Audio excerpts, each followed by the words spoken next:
Hey guys, in this video, we are going to show you how to set live wallpaper on Windows 11.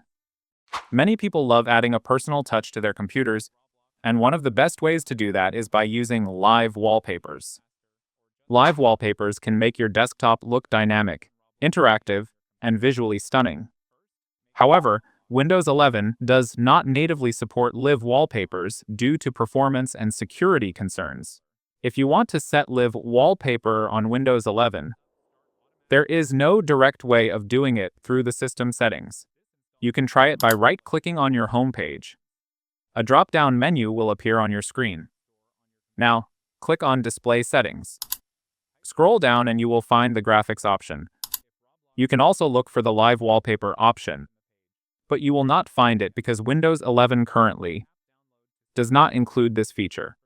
This limitation exists due to its security policies and power management restrictions. Another way to try live wallpapers is by going to your Microsoft Store. Here, you can search for live wallpaper apps such as Lively Wallpaper, Wallpaper Engine, or Desktop Live Wallpapers. It will show you various options of apps that simulate live wallpapers.